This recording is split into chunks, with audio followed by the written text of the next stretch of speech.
गुरुर्ब्रह्मा गुरुर्विष्णुर् गुरुर्देवो महेश्वरः गुरुः साक्षात् परब्रह्म तस्मै श्री गुरवे नमः।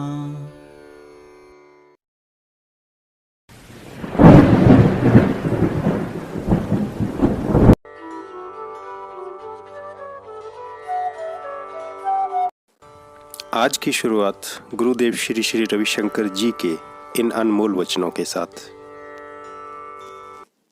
नमस्कार दोस्तों, स्वागत है आपका मेरे इस कल्पना लोक में यूटोपिया में। जादू देखना हम सभी को पसंद है।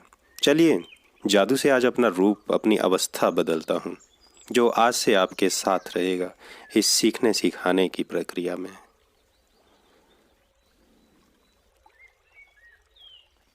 प्यारे दोस्तों, हम सीखते कैसे हैं? क्या आपने कभी सोचा इस बारे में? डियर फ्रेंड्स, सीखना एक कला है। Learning is an art. सभी इस आर्ट में निपुण नहीं होते, पर जो हो जाते हैं वो कभी असफल नहीं होते। इस वीडियो के बैकग्राउंड में आपको वाइट नॉइज, नेचर म्यूजिक की आवाज़ आती रहेगी। यह माइंड को रिलैक्स करती है और एक रिलैक्स माइंड बेहतर तरीके से सीखता है। क्या पदार्थ अपनी अवस्था को बदल सकता है? अपने दैनिक जीवन के अनुभव से हमें पता है कि जल पदार्थ की तीनों अवस्थाओं में पाया जाता है। ठोस जैसे बर्फ,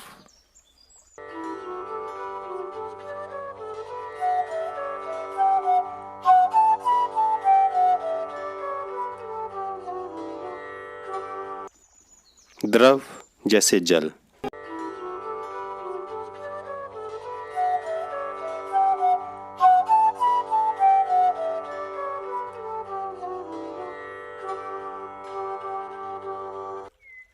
गैस जैसे जल वाष्प,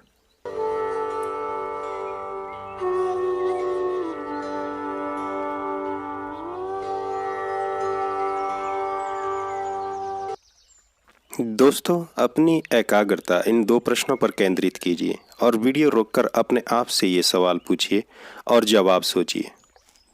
प्यारे दोस्तों, तापमान का क्या प्रभाव पड़ता है पदार्थ की अवस्था पर? आओ जरा पता करें। इसके लिए हम समझेंगे गलनांक शब्द का मतलब।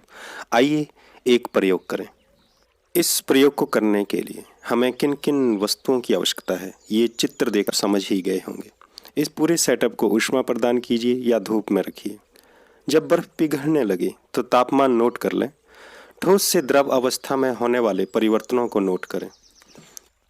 जिस तापक्रम पर ठोस बदलकर द्रव में बदल जाए वह उस पदार्थ का गलनांक बिंदु कहा जाता है।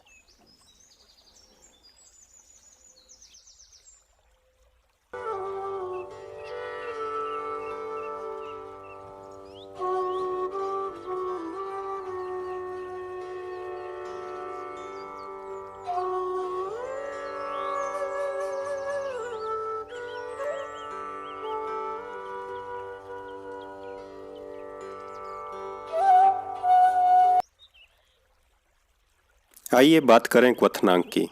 जिस तापमान पर द्रव उबलने लगता है उसे द्रव का क्वथनांक यानी बॉइलिंग पॉइंट कहते हैं।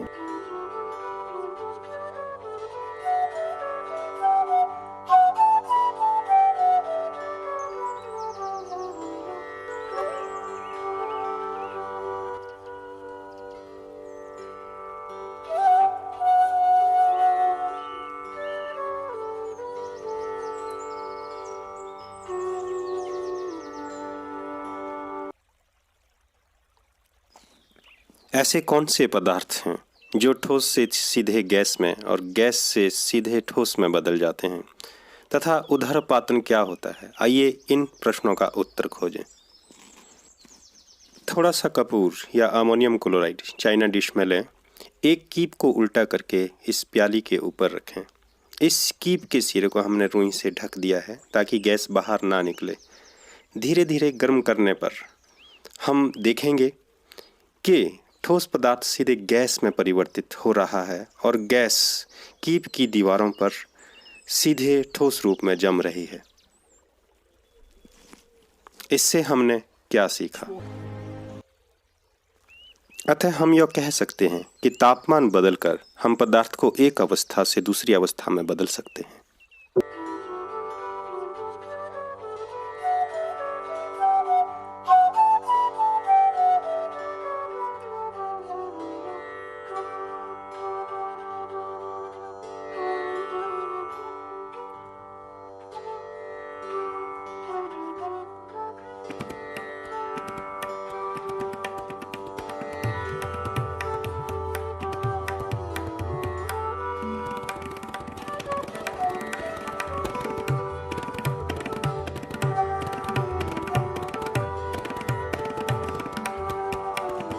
आइए अब बात करते हैं कि दाब परिवर्तन का पदार्थ की अवस्था पर क्या प्रभाव पड़ता है।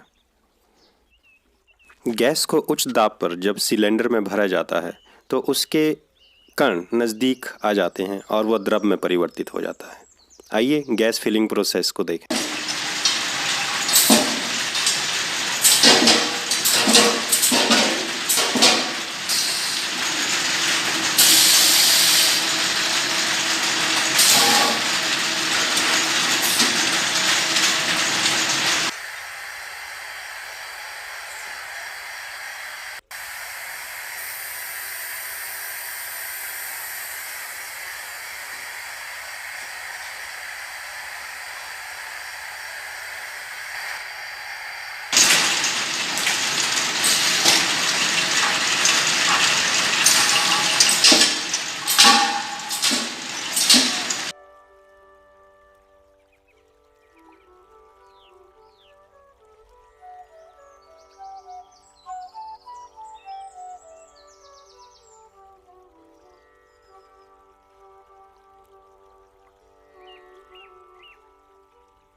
दोस्तों, जब हम धूप में कपड़े सुखाने के लिए डालते हैं तो हम कहते हैं कि इसका पानी वाष्पीकृत हो गया। आइए यह वाष्पीकरण क्या है इस प्रक्रिया को समझें।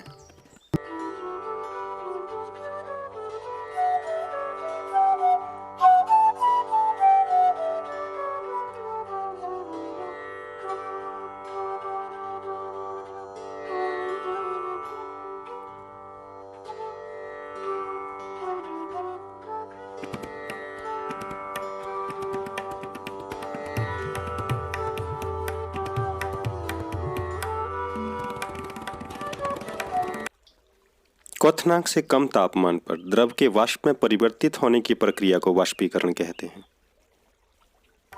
ये रहे आपकी स्क्रीन पर कि वाष्पीकरण की दर को कौन कौन से कारक हैं जो प्रभावित करते हैं। निम्न कारक वाष्पीकरण की दर को प्रभावित करते हैं।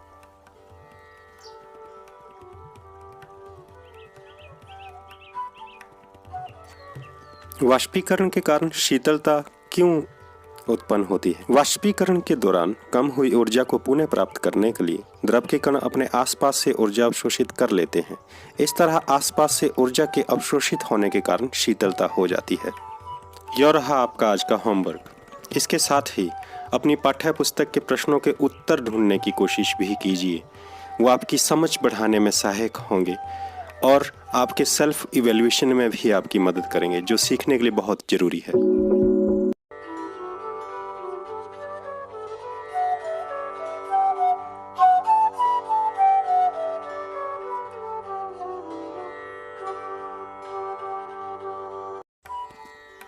सबसे पहले बात करते हैं दोस्तों एकाग्रता की। एकाग्रता को समझाया नहीं जा सकता। हाँ, त्राटक करके इससे समझा जरूर जा सकता है, जो कि हमने अपने पिछले वीडियो में आपसे बात करी थी। एकाग्रता जो सफलता के लिए बहुत जरूरी है। दोस्तों, याद रखने के लिए अगले जिस गुण की हमें आवश्यकता है वो है नियमितता, कंटिन्यूटी। इस दुनिया के सफलतम लोगों के व्यक्तित्व का एक हिस्सा है, एक गुण है। बिना कंटिन्यूटी के हम सफलता के शिखर को नहीं छू सकते। Please be continue in your study. याद रखने की इस प्रक्रिया में, इस क्रिया में जो सबसे महत्वपूर्ण है मेरे अपने दृष्टिकोण से, वो है रिवीजन। जी हाँ दोस्तों, रिवीजन। जी हाँ दोस्तों, रिवीजन। बार बार किसी बात को दोहराना। रिवीजन किसी भी चीज़ को लंबे समय तक याद रखने के लिए बहुत ज़रूरी है। एंड लास्ट नॉट लीस्ट प्यारे दोस्तों, वो है हमारी health. Health is wealth. Take care of your health, क्योंकि आप सभी जानते हैं a sound mind lives in a healthy body. स्वास्थ्य ही संसार है।